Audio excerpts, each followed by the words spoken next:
Greetings, Lore Masters.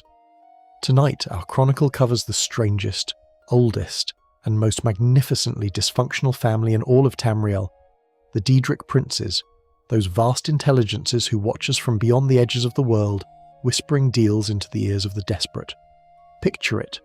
Somewhere out past the stars, past Aetherius and its shining holes of light, there are realms where the grass is not grass and the skies are wound, and in each of them sits a being older than kings, older than dragons, older very possibly than the ground beneath your feet. They do not sleep, they do not age, and they are, every single one of them, absolutely certain that they are the most important thing in creation. Let's be honest, you have almost certainly summoned at least one of them for a free enchanted weapon, and then never spoken to them again, like a coward. We've all done it.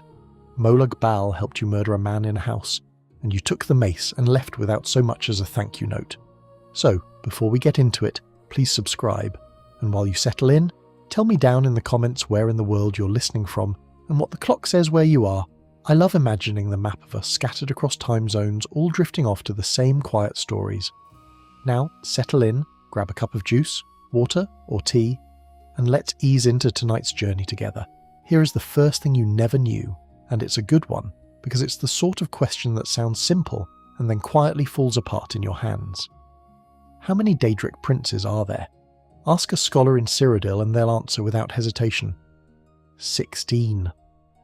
That was the number for a very long time, the tidy, comfortable number carved into the margins of temple books and muttered by hedge wizards drawing summoning circles in the dirt.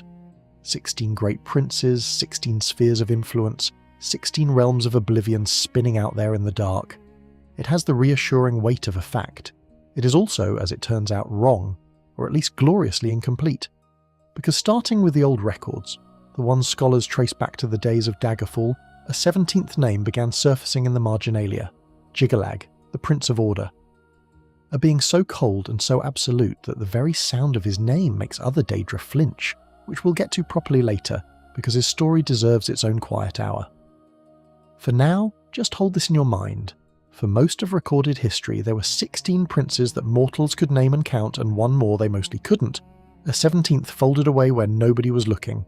So the honest answer to how many are there was already, secretly, 17, with an asterisk. And here's where the modern lore masters land, the ones keeping the great unofficial ledgers. 17 powerful princes are known to mortals, and they recite them like a prayer. Azura, Boethiah, Clavicus Vile, Hermaeus Mora, Hircine, Jyggalag, Malacath, Mehrunes Dagon, Meridia, Molag Bal, Namira, Nocturnal, Perit, Sanguine, Sheogorath, and Vermina.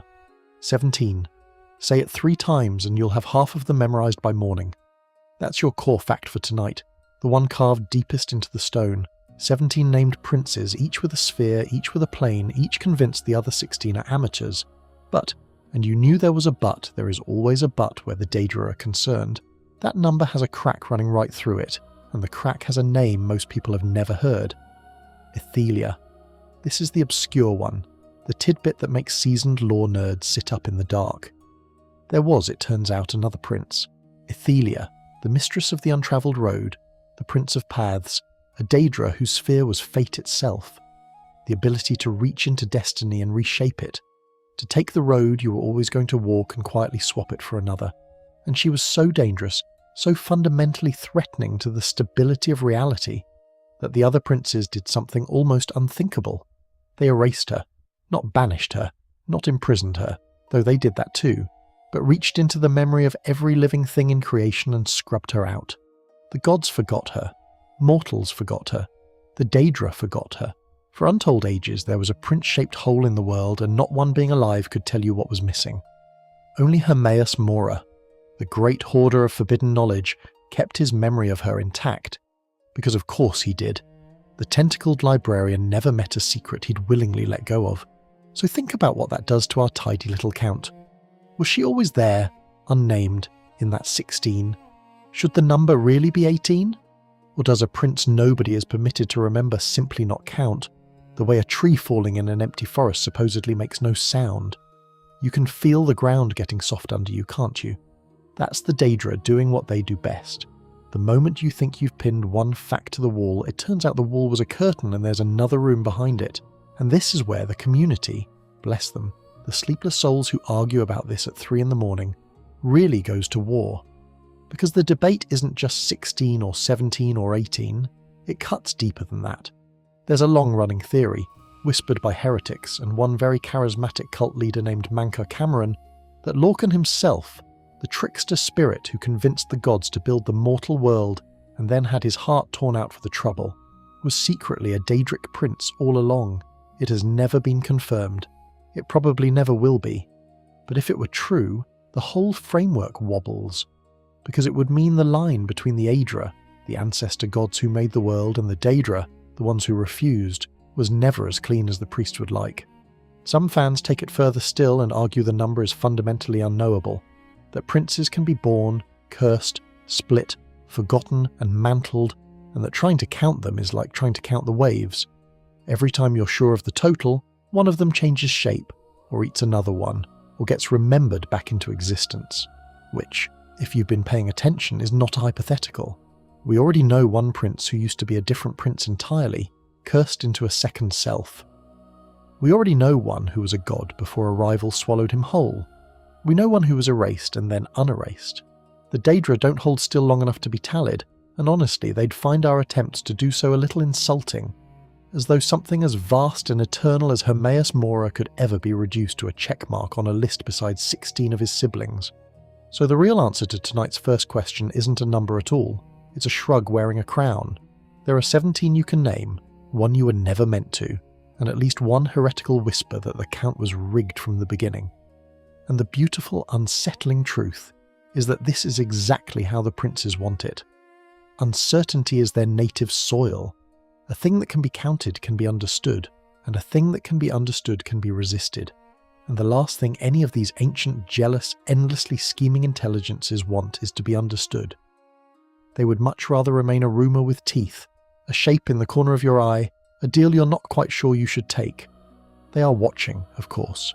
They're always watching, and the one watching most closely, the one who erased his own sister from the memory of the world and smiled about it, is exactly where our next thread begins. But first we have to talk about what the word Daedra actually means, because it does not mean what the temple priest told you. So let's clear up the biggest misconception of them all, the one that gets whispered in imperial chapels and hammered into the heads of frightened children across Tamriel. The Daedra are not demons. They never were. The word doesn't even mean what you think it means. And once you understand what it actually means, a great deal of what the priest told you starts to look less like theology and more like a very old, very effective public relations campaign. Here is the truth, and it's your core fact for tonight, so let it settle in gently. Daedra is an elvish word, exact, not poetic, not relative, a precise term from the old Aldmeri tongue, and it translates more or less to not our ancestors. Its twin, Edra, means our ancestors. That's the whole distinction right there, and it has nothing whatsoever to do with good versus evil. It's a family tree. It's the elves, in their bottomless pride, sorting the gods into the ones they're descended from and the ones they simply aren't. When a Dunmer priest calls Azura a Daedra, he isn't calling her a monster. He's making a genealogical note. She's just not one of Grandpa's people. The split happened at the beginning of everything, back when the universe was young and made mostly of possibility. In the beginning there were the Etarda, the original spirits, vast, formless, powerful beyond mortal reckoning, drifting in the grey soup of the Orbis before there was a world to stand on. And then along came Lorcan, the trickster, the one who whispered a terrible, beautiful idea into all their ears. Let's build a world, a real one, a place with weight and mud and death in it. Some of the spirits thought this was magnificent.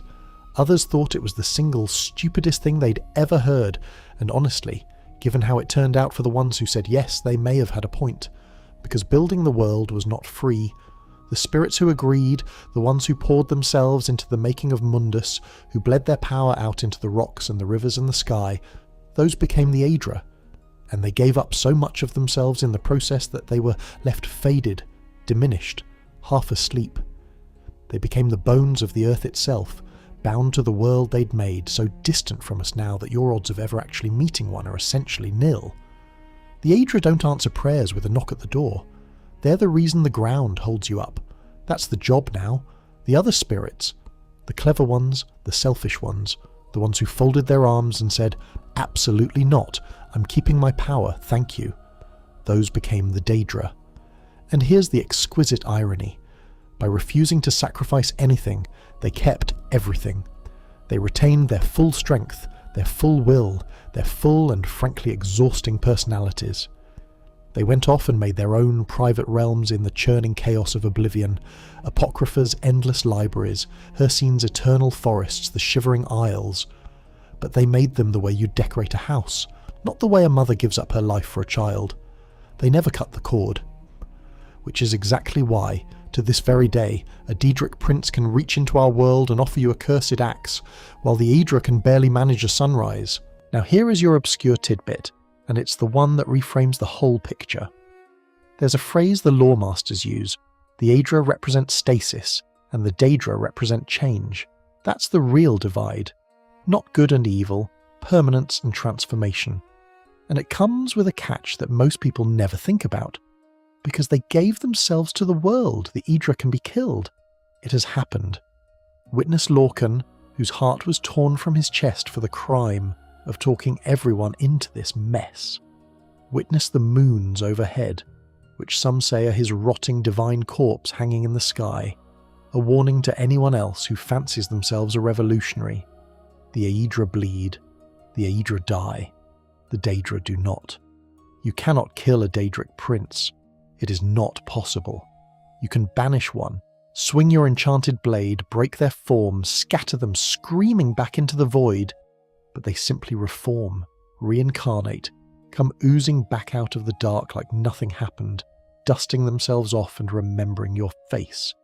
When you defeat Mehrunes Dagon or Molag Bal in a game, all you've really done is send them home early and made them cross with you. That's it. That's the ceiling on your heroism. The best you can ever manage against one of these things is to be a mild inconvenience with excellent timing. Which brings us, of course, to the fan community, who love this topic the way Sanguine loves an open bar. Because if Daedra just means not our ancestors, and the whole demon business is a mistranslation dressed up as doctrine, then who decided they were evil? And the answer, the one that gets debated raw in every corner of the lore world, points a very unsubtle finger at the Empire.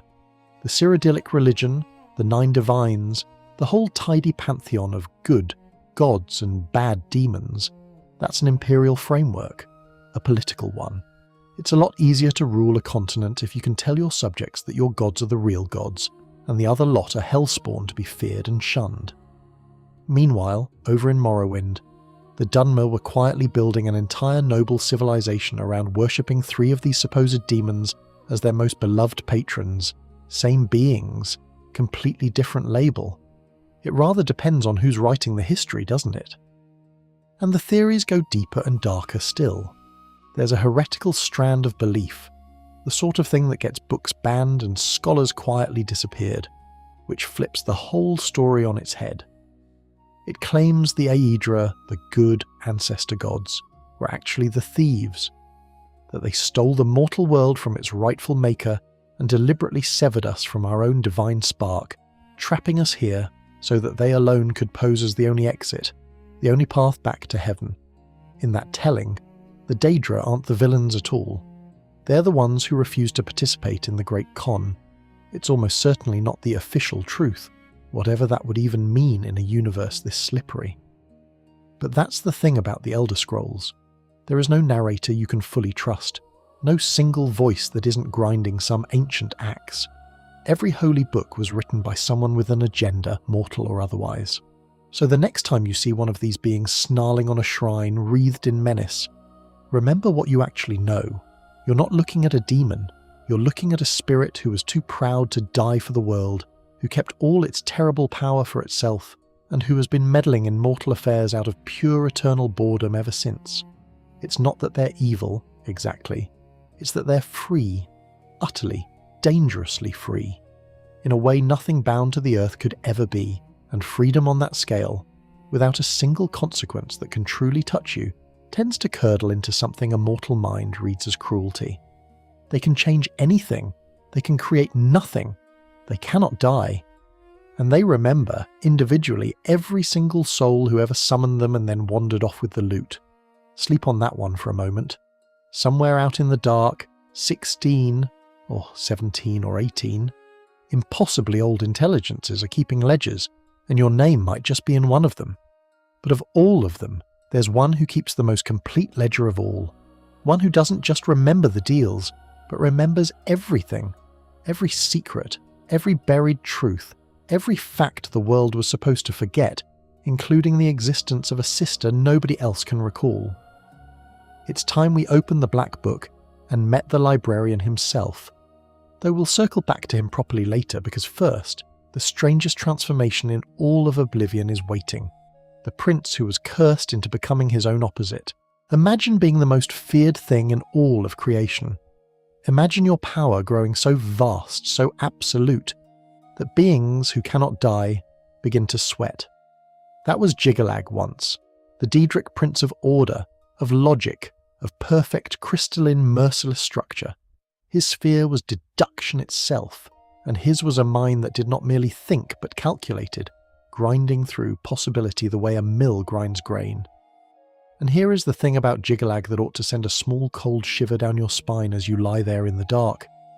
His great library, out in his realm of Oblivion, is said to have contained a logical prediction of every single event that would ever occur, on Mundus and in Oblivion alike, written down in full detail long before any of it actually happened.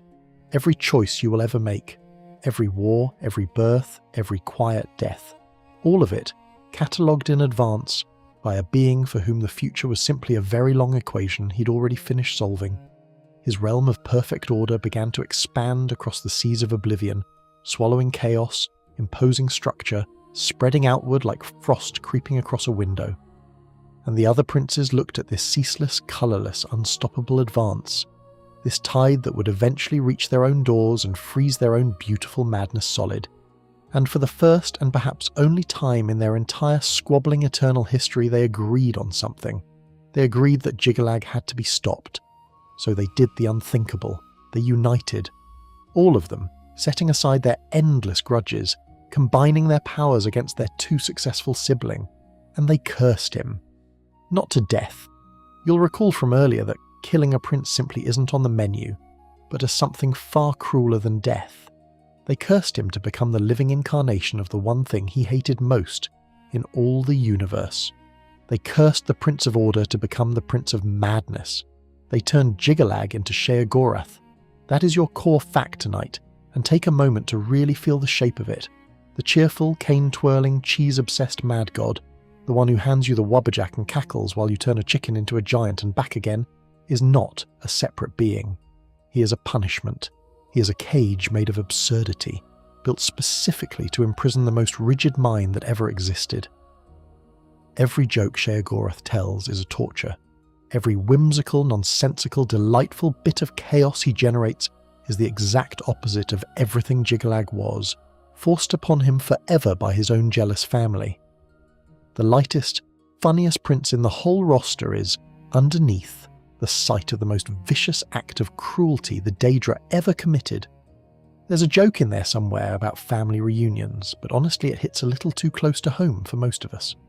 Now for your obscure tidbit, because the curse has a rhythm to it, a grinding mechanism, and it's worse than it first appears. Once each era, at the end of every era, which is to say cyclically forever, Jyggalag is permitted to briefly return to his true form. This is the Grey March. His personality resurfaces, and he summons his Knights of Order, those emotionless crystalline soldiers who spawn from obelisks, and he marches them across the shivering isles and burns everything to the ground. He annihilates his own realm, and then, when the destruction is complete, he transforms back into Sheogorath, who must then rebuild the entire isles, every tree and river and lunatic citizen, from nothing. Order destroys, madness restores. Over and over, era after era, each identity forced to undo the other's work in an endless loop designed to make both of them suffer. There's even an old scholarly text, some obsessive tome called The Predecessors, that goes digging through the ruins of the Isles trying to date these cycles, and finds unsettling gaps, vast stretches of time where the evidence goes quiet. as if the sheer weight of the cycle is too heavy for history itself to properly record. And then, at the end of the Third Era, the cycle broke. A door appeared in Nibn Bay, Sheogorath's invitation to the mortal world, and through it walked the hero of Kvatch, the champion of Cyrodiil, the player from the fourth game. And by the end of that strange journey through mania and dementia, that mortal hero faced Jyggalag during his Grey March and did the impossible. They won. They held the line, and in doing so, they shattered the curse. Jyggalag was freed to walk Oblivion in his true form once more, the Prince of Order restored, and the mortal hero was named the new Sheogorath, taking up the mantle of the mad god in Jyggalag's place. For the first time since before recorded history, the two were finally separate beings, which is precisely where the community loses its collective mind in the most affectionate way. Because the implication is staggering, the Sheogorath you meet in Skyrim, the one you find capering about inside the fractured dream mind of the long-dead mad Emperor Pelagius, is not the original at all. He is the champion of Cyrodiil, a mortal who became a god, and the lovely proof of it is buried right there in his Skyrim dialogue, where he casually reminisces about the Oblivion Crisis, about being there, about events only that specific hero could possibly remember. He mantled the role, became so indistinguishable from the office he held that the universe simply accepted the substitution, the same way the Nerevarin mantled the ancient Nerevar. Do the job of a god long enough, act out his will completely enough, and the difference between playing the part and being the god quietly dissolves. But the fans, being fans, take it further into the dark. There's a wonderfully paranoid theory that Jyggalag never existed at all, that the entire Shivering Isles was an illusion inside the champion's own unravelling mind, that everyone who walks through that door simply comes out insane and raving about being the mad god. As evidence, they point out something genuinely eerie. Not one other Daedric Prince ever acknowledges that a mortal became Sheogorath, or that Jyggalag was freed, or indeed that any of it happened. 200 years pass by the time of Skyrim, and there is not a single trace of Jyggalag anywhere. Where did he go? Off to take his revenge on the siblings who cursed him, some say. Others insist Sheogorath simply holds him in check now, that the very existence of a Prince of Madness keeps the Prince of Order leashed. The two of them a balance that keeps either from running wild, and a few quiet voices whisper the strangest possibility of all, that maybe, out there beyond the numbers we tried to count in our very first thread tonight, Jyggalag is patiently waiting, rebuilding, recalculating, preparing to reassume his role when the time is right, with unknown consequences for the whole precarious balance of Oblivion. So the next time you accept the Wobberjack from that grinning old man with the cane, remember what you're really shaking hands with. Not a clown, a prison, a brilliant frozen calculating intelligence wearing a jester's motley it never chose, cursed by its own family into an eternity of the one thing it despised. Remember that his great library may still hold the record of every choice you'll ever make, written out before you were born. And remember above all that when the princes truly fear one of their own, they don't argue or scheme or wait. They combine all of them at once, and they erase the threat by turning it inside out. They've done it before, to the one who grew too powerful. And as we learned in our very first thread tonight, they did it again, quietly, permanently, to a sister whose sphere was more dangerous than Order ever was. Because if there's one thing worse than a prince who can predict every path you'll ever take, it's a prince who can reach out and change which path you walk at all. Her name was scrubbed from the memory of the world, and it's finally time we remembered it. Her name was Ithelia. Say it softly, because saying it at all is a small act of rebellion. There was a very long stretch of history in which no one, mortal or god or prince, could have said it, because the word and the being it named had been scrubbed clean out of the fabric of reality. She was the Daedric Prince of Paths, the mistress of the untravelled road, the unseen, the fate changer, the last tomorrow. And she was so dangerous that the great and terrible Hermaeus Mora, who hoards secrets the way a dragon hoards gold, decided the safest thing to do with her was to make the entire universe forget she had ever existed. Here is your core fact, and it's a strange and dizzying one to hold in the dark. Ithelia's sphere was fate itself, not prophecy, not knowledge of the future like her frozen brother Jyggalag and his great predictive library. No, something far more unsettling. She could change fate. She commanded the many paths, every road not taken, every possibility that fate quietly closed off the moment you chose otherwise. And her ultimate ambition, the thing she was reaching for when they stopped her, was almost gentle if you squint at it. She wanted to unbind everyone, to reach into the loom of the untravelled road and weave a new reality in which every single being got the history they most desired, in which no one was chained to destiny, in which choice was truly and completely free. It sounds like a gift. It sounds honestly like the kind of thing you'd want. The trouble is that a universe where everyone gets to rewrite their own past is a universe with no fixed past at all, and a thing with no fixed shape does not hold together.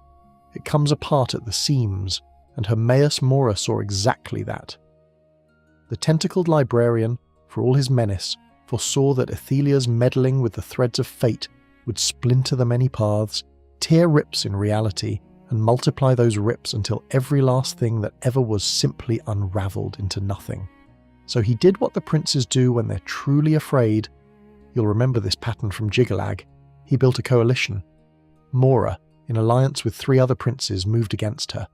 They imprisoned Ithelia deep in the oldest part of existence, and then Mora cast the spell that made him a legend among horrors. He erased her. Every mind across all of reality had its memory of Ithelia wiped away in a single stroke. The princes forgot their own sister, the gods forgot her, the mortals forgot her. There was, from that moment, a prince-shaped hole in creation that no living thing could perceive. Because to perceive it, you'd have to remember what was missing, and nobody could. Only Mora kept his memory intact. Of course he did.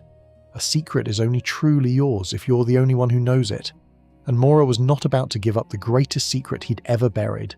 Now here is your obscure tidbit, and it's the crack in Mora's perfect plan, the flaw that makes this whole story terrifying rather than tidy.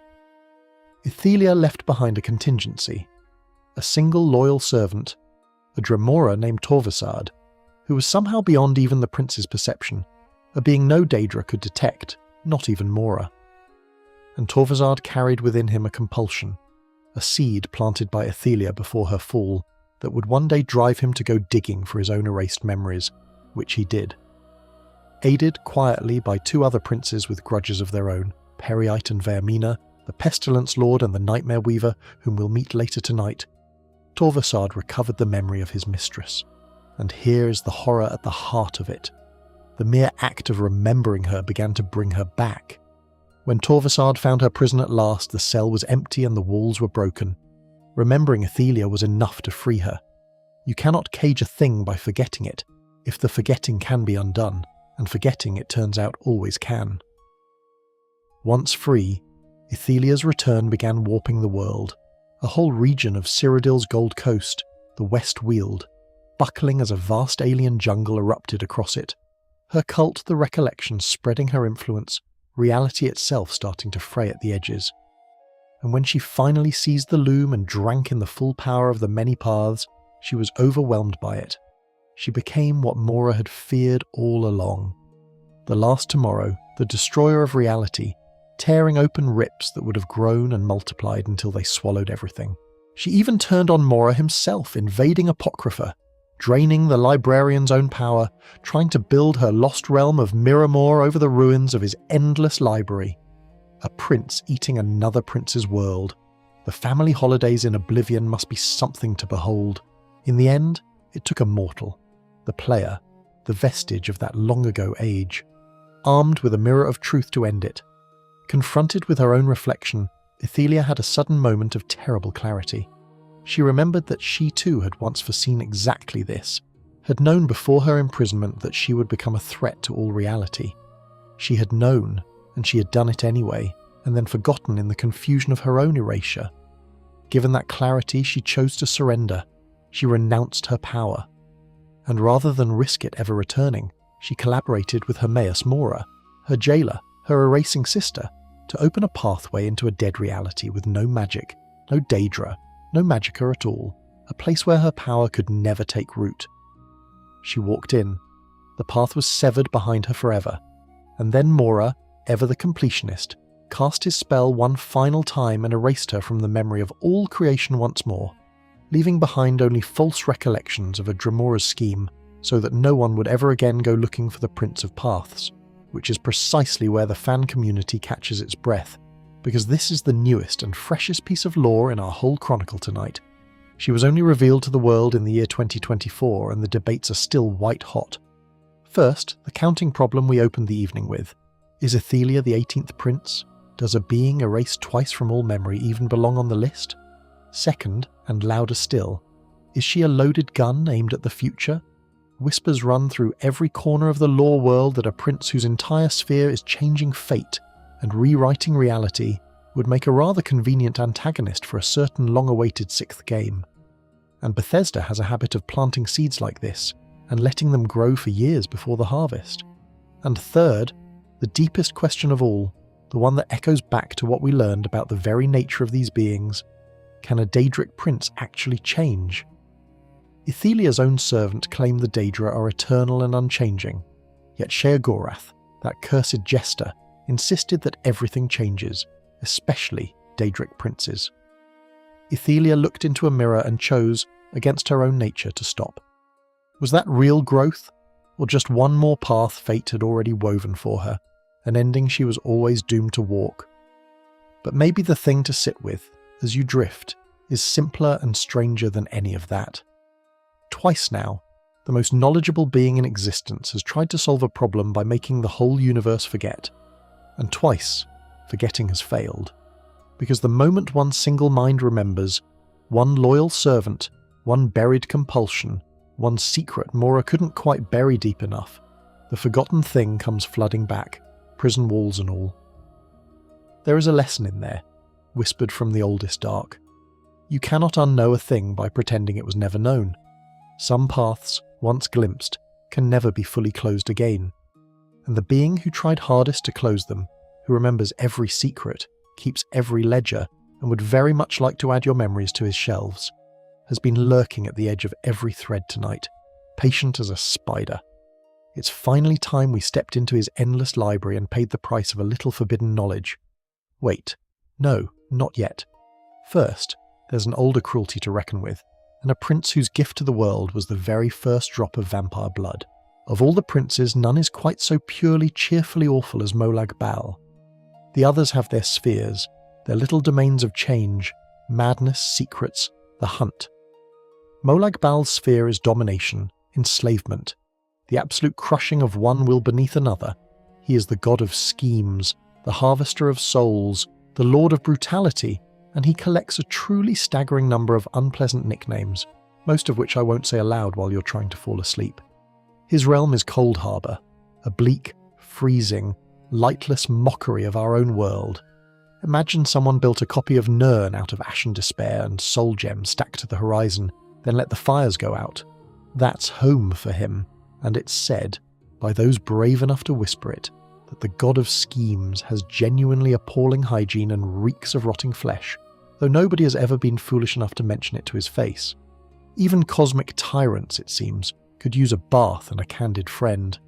Here is your core fact, and it is the ugliest origin story in all of Tamriel, so I'll tell it as gently as such a thing can be told.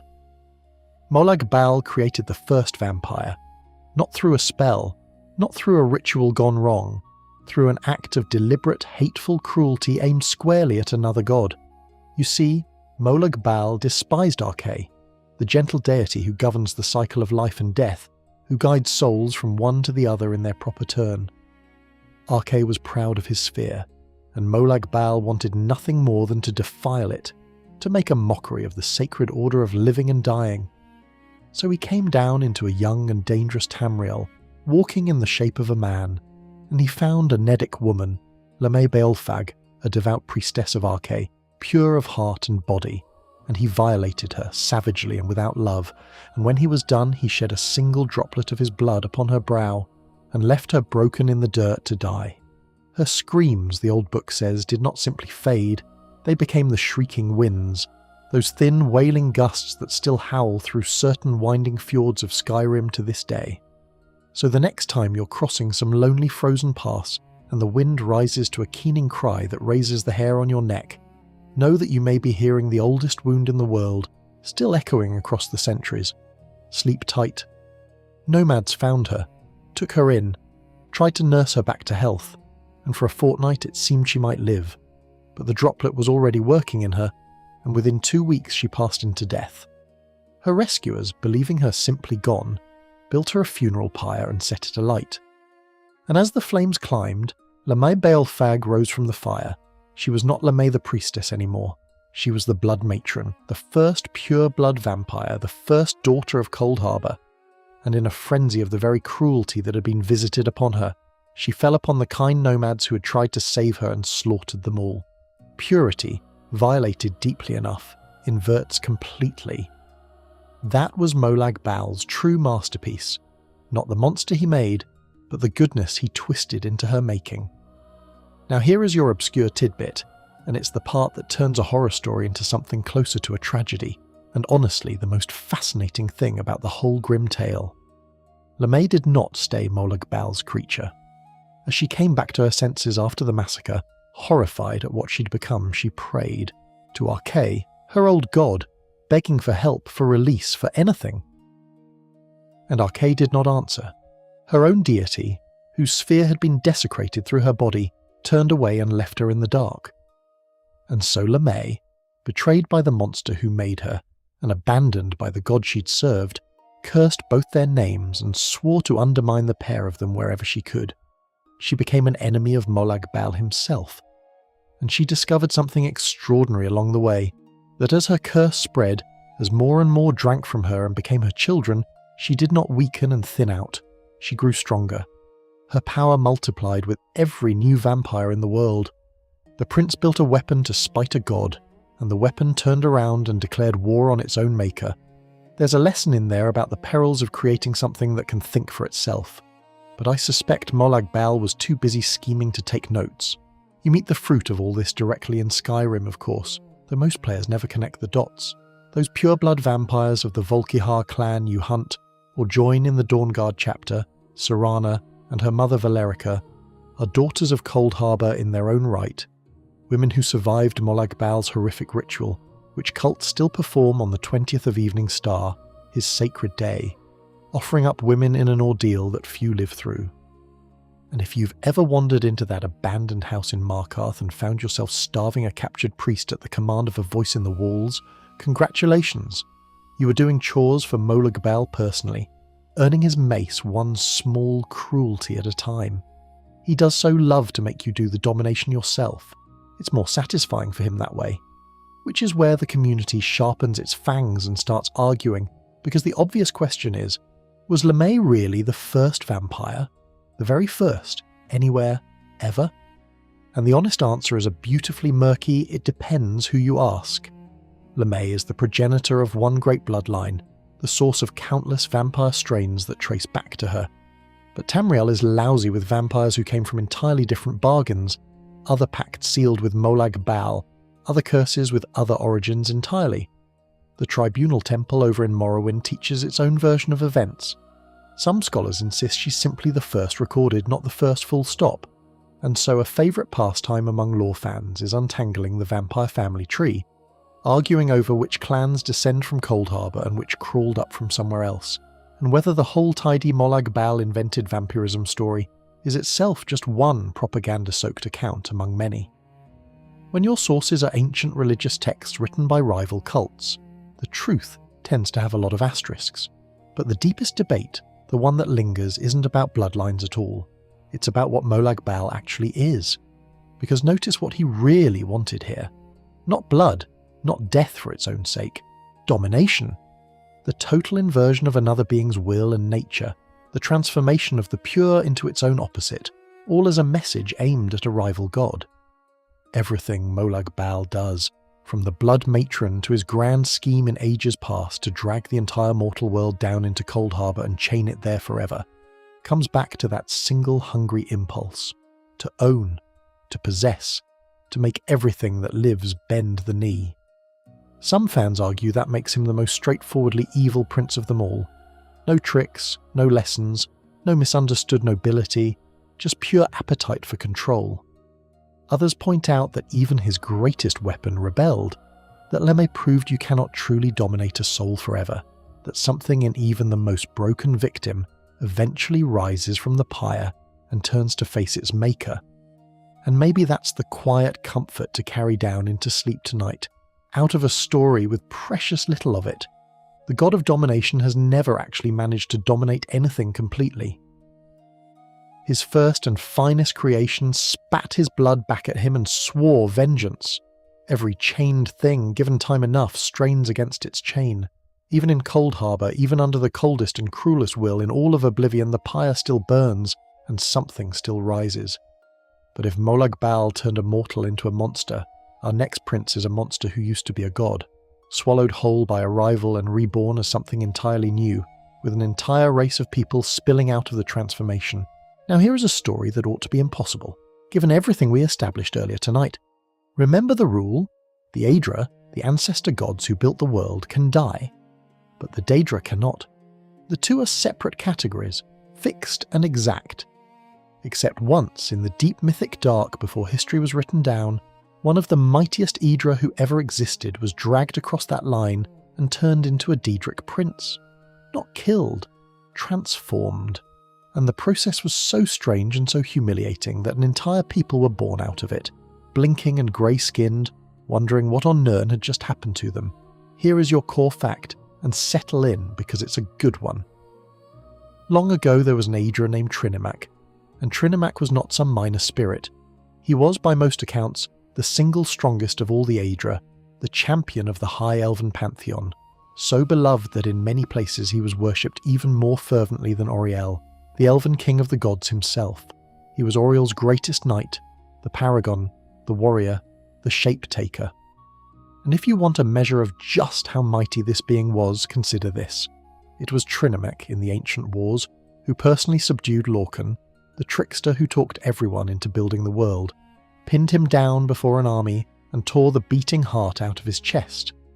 When you're the god who ripped the heart from the god who made the world, you have, let's say, a certain reputation. And then came the Velothi Exodus. A prophet named Veloth was leading a great movement of elves away from their ancestral homeland, away from the worship of the Daedra, and toward the so-called Good Daedra, a schism that would eventually create the Dark Elves as we know them.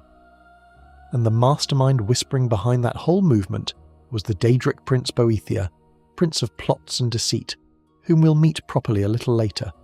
Trinimac, ever the loyal champion of the old ways, tried to stop it. He and his followers, who outnumbered the dissidents 3-1, stood in the road and called them rebels, traitors, filth. And Boethiah decided to remove the obstacle, so Boethiah ate him. That's the core of it, and yes, it's exactly as absurd and horrifying as it sounds. Boethiah devoured Trinimac whole, transformed him within, how shall I put this delicately for a bedtime audience, within the prince's own digestive process. And what came out the other end was no longer the golden champion of the elves. It was Malacath, the reanimated remains of a once great god, reborn as a Daedric prince whose very existence is an insult. The strongest of the Daedra, reduced to a grey and bitter shadow of himself. And here is the truly savage detail, the one that ties the whole tragedy together. Trinimac's followers, the elves who had stood loyally behind him, were transformed right along with their god. Their skin greyed, their forms twisted, and they became the Orsimer, the Orcs, a name that translates, fittingly and heartbreakingly, to the pariah folk, an entire mortal race, created as a byproduct of one god being eaten by another. That's your family origin story if you're an orc. Try putting that on a birthday card. Now for your obscure tidbit, and this is where it gets genuinely fascinating. Malacath's sphere, the domain the universe handed him after his humiliation, is the patronage of the spurned and the ostracized, the keeper of the sworn oath and the bloody curse. He is the god of everyone who has ever been cast out, betrayed, or shoved to the margins, which is why the deepest cut of all is this. Malacath is not even recognized as a true Daedric prince by the other princes. They don't consider him one of them.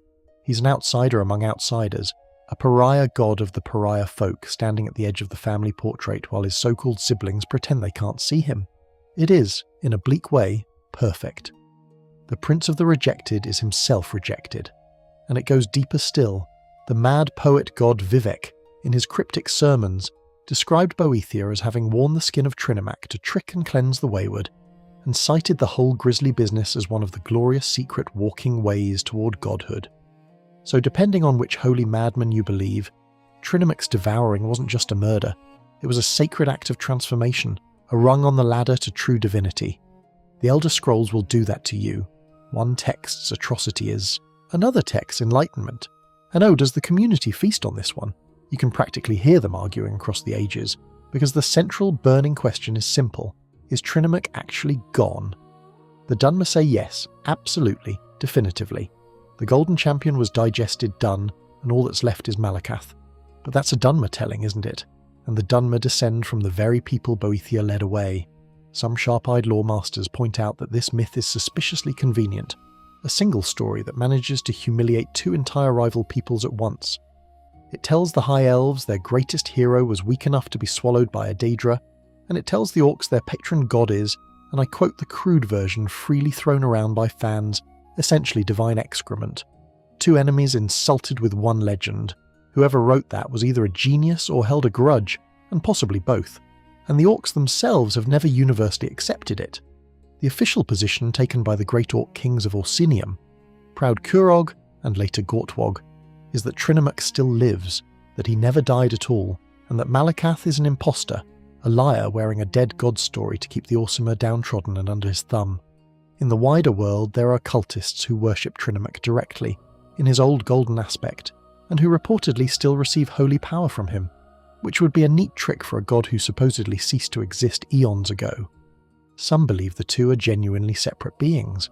Others hold a wonderful heretical version where Trinimac wasn't defeated at all, where he cleverly fooled Boethiah, absorbed a portion of the prince's power during the ordeal, and passed it to his followers, making the Orsimer not degraded elves but improved ones.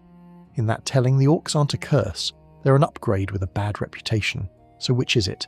A god humiliated into a monster, or a hero who tricked his devourer? A dead champion, or a living one hiding behind a slandered name? Nobody can prove it, and that uncertainty is once again exactly the point. In a universe where every history is written by someone with an axe to grind, the truth of Malacath depends entirely on whether you ask a dark elf, a high elf, an orc king, or the grey and bitter god himself, who, incidentally, is not in the habit of explaining himself to anyone, least of all the family that ate him and then declined to invite him to dinner. There's a quiet dignity in Malacath when you sit with him long enough. He is the god you pray to when everyone else has turned their back. He keeps the oaths no one else will honour and remembers the outcasts no one else will count. And whether he's the corpse of a fallen hero or that hero in clever disguise, he stands there at the margins all the same, refusing to disappear, holding his bloody hammer, patron to every soul the world decided it didn't want. If you've ever felt spurned, ostracised, shoved to the edge of the picture, well, there's a god for that. He doesn't smell great and his backstory is unspeakable, but he'll have you. The prince who ate him, though, Boethiah, is only 1/3 of a far stranger arrangement, because over in Morrowind 3 of these supposed demons aren't feared at all. They're loved, worshipped, woven into the heart of an entire civilization as its most cherished gods.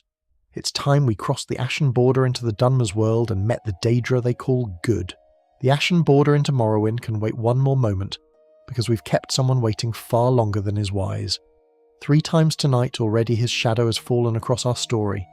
The Watcher who never blinks, the librarian who erased his own sister and kept the memory for himself, the one being who remembers everything the universe was told to forget. We have been putting off this appointment all evening, and appointments with Hermaeus Mora are not the sort you postpone indefinitely. He notices, he always notices. So dim the light a little further, and let us finally descend into Apocrypha. Here is your core fact gently laid down. Hermaeus Mora is the Daedric Prince of knowledge, memory and fate, which is to say, he knows everything.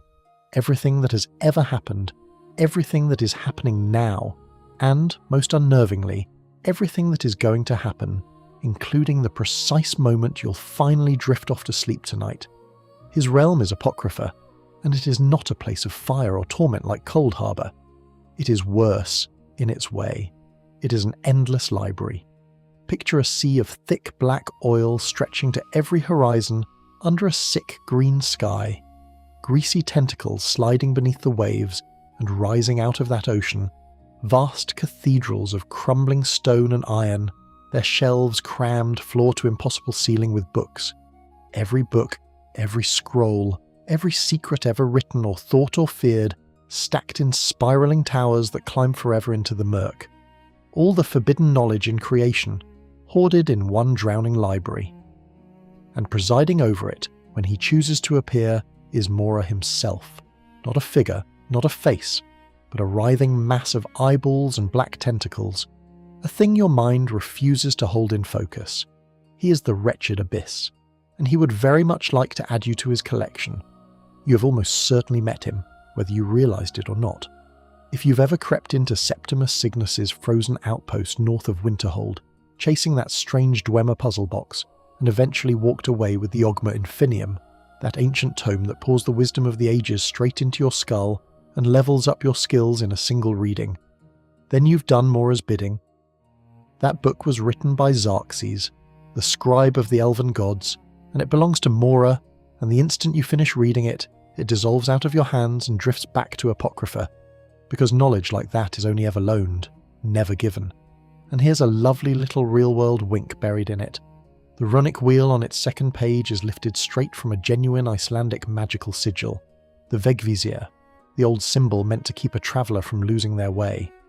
Fitting for a book that promises to show you everything and quietly cost you a piece of yourself. Now for your obscure tidbit, and this one is a thread that ties half of Tamriel together, so follow it with me into the dark. The knowledge inside that Ogma Infinium didn't just make you a better sneak thief.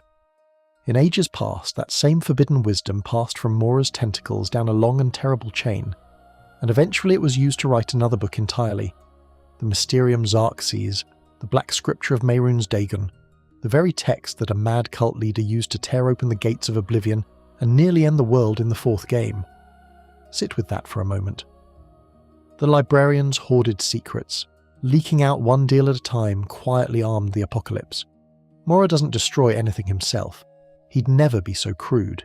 He simply lends out the knowledge and lets mortals do the destroying and files the results away on a shelf for later.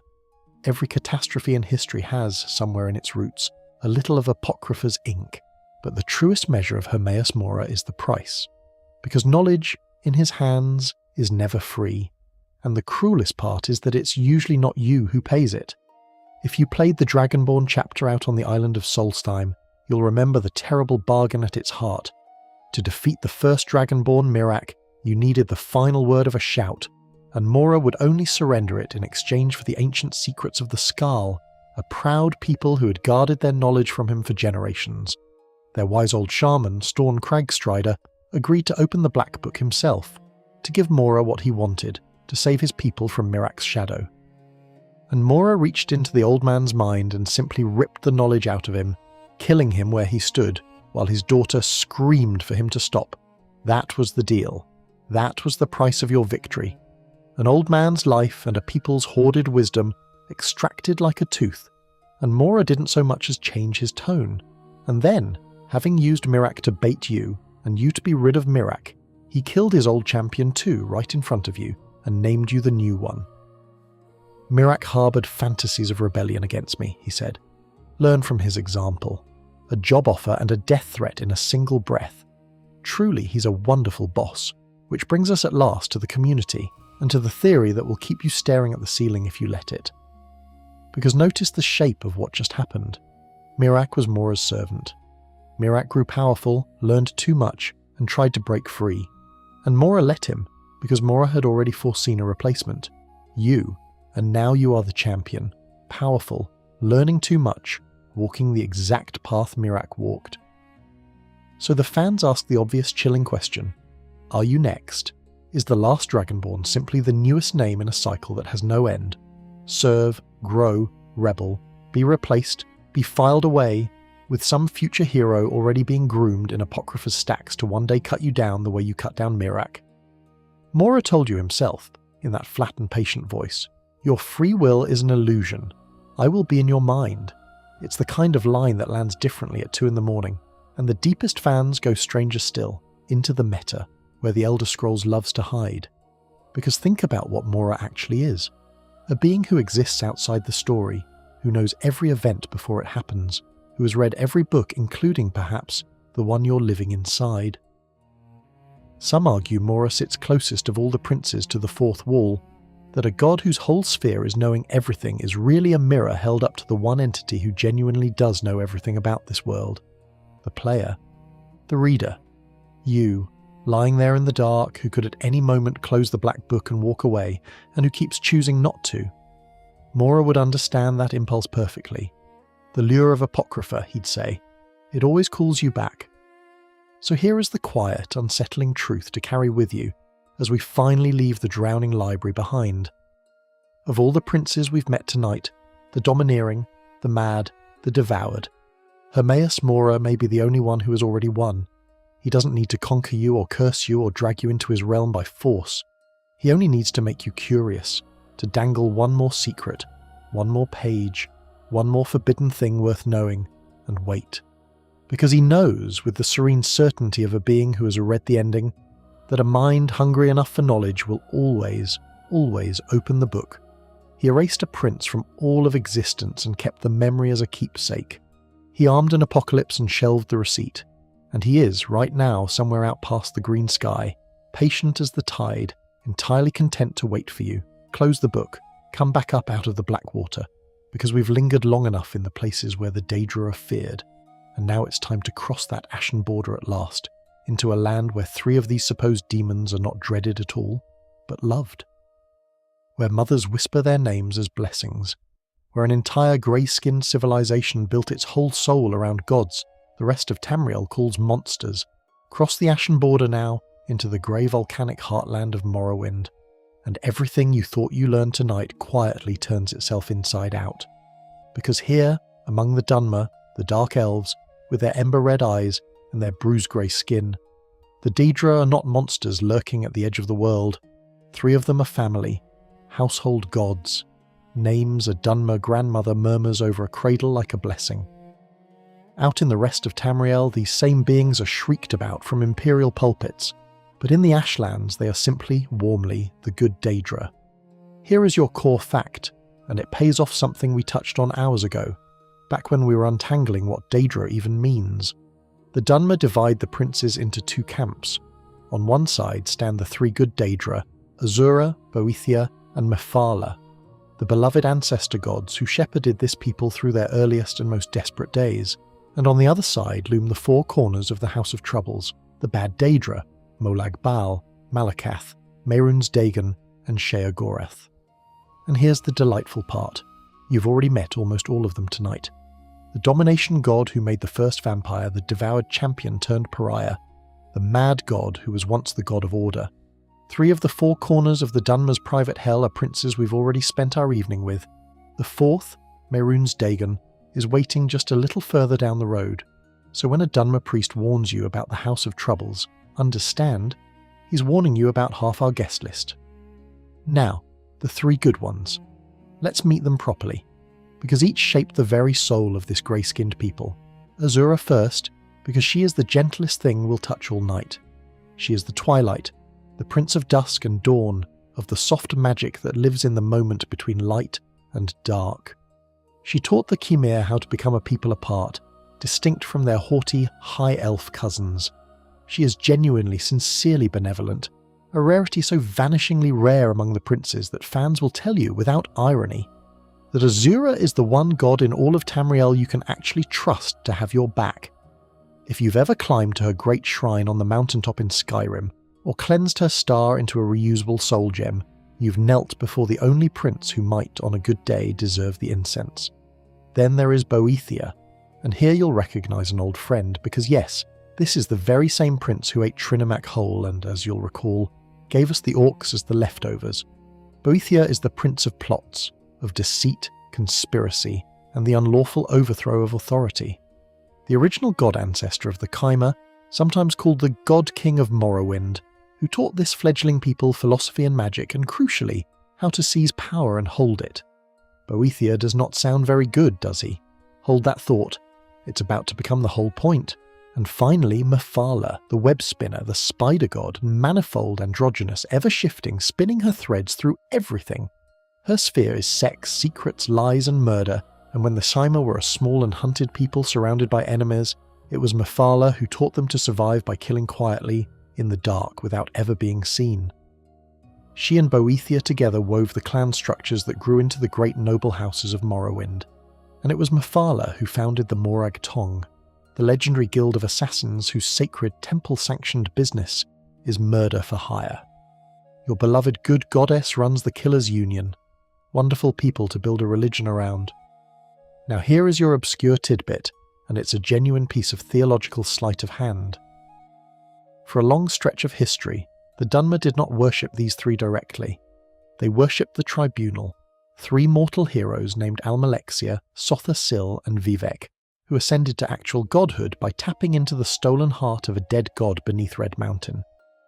And the Tribunal, being new gods with an image to manage, needed to explain away the three ancient Daedra the people already adored. So they performed a spectacular bit of religious rebranding. They declared that Azura, Boethiah, and Mephala were merely the anticipations, crude, primal foreshadowings of the Tribunal themselves. Boethiah was recast as the mere anticipation of Almalexia. Azura, the anticipation of Sotha Sil.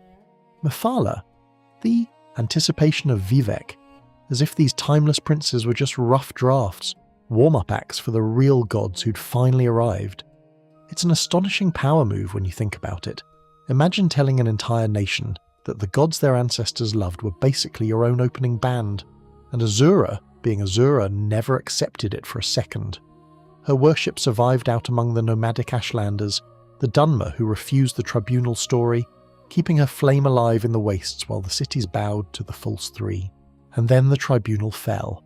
Their stolen divinity ran dry, Red Mountain erupted in the catastrophe the Dunmer called the Red Year, and the three god kings crumbled into memory. And in the wreckage, the Dunmer came home to the Daedra they'd never fully stopped loving. This is the Reclamations, the faith you find in Skyrim's own time, carried by Dunmer refugees in the cold corners of Nord cities. The three good Daedra, having spent an age dismissed as mere anticipations, rose up and reclaimed their rightful place in the hearts of their people, the true and original gods stepping back onto the throne the impostors had borrowed. Azura, Boethiah, Mephala, no longer anyone's rough draft, which drops us squarely into the debate the fans have been circling for decades, and it's the perfect capstone to everything we established at the start of the evening. Because look hard at these three good gods. One of them founded an assassin's guild and rules over lies and secret murder. Another delights openly in the suffering of mortals and specialises in treachery and the violent overthrow of kings. That's 2/3 of your good Daedra, whose fears are frankly darker than some of the bad ones we've been shuddering at all night. So in what possible sense are they good? And the answer that ties this whole chronicle together, is that good here was never a moral word, it was a political one. The good Daedra are simply the ones who were useful to the Dunmer. A small, threatened, marginal people, clinging to survival in a harsh and unforgiving land, did not need gods of mercy and comfort. They needed a god who could teach them to overthrow their oppressors, a goddess who could teach them to knife an enemy in the dark, and a benevolent mother of dusk to light the way between. Deceit, assassination, and twilight. Those were the exact tools a desperate people needed to endure. Good meant on our side, nothing more. And that at last is the great lesson we opened with, made flesh in an entire civilization. Remember, the demon business was always propaganda. It always depended on who was writing the history. Here is the living proof. The very same Molag Bal is a nightmare to a Nord and a corner of hell to a Dunmer, while the very same Boethiah, a prince of murder and treason, is cradled and adored by the people he helped survive. Same beings, same spheres, opposite labels, assigned entirely by whoever needed them. There is no fixed roster of good gods and evil demons in this world. There is only who was useful to you, and who was useful to your enemies, and which priest got to write it all down. So the Dunmer, of all the peoples of Tamriel, understood the Daedra best, not as demons to be feared and not as saints to be trusted, but as vast and dangerous forces to be bargained with, gods who would teach you to endure precisely because they were as ruthless as the world you were trying to endure. But there is one prince the Dunmer never ever forgave, one of those four corners of their house of troubles whose sphere is nothing but destruction, and who once came closer than any Daedra in history to tearing the mortal world apart for good. It's time we stared down the red-skinned lord of the Oblivion Crisis himself. Mehrunes Dagon's fire burns at the very end of our road tonight, so let him wait. the next hunt is a wilder, and strangely, a more honourable one. Because not every prince schemes in shadows or hoards secrets in a drowning library. One of them simply wants to run, to chase, to feel the split second of breathless terror in the heartbeat before the predator closes on the prey. Meet Hircine, the huntsman of the princes, the father of man-beasts, and the being responsible for every howl you've ever heard rolling down off a moonlit ridge.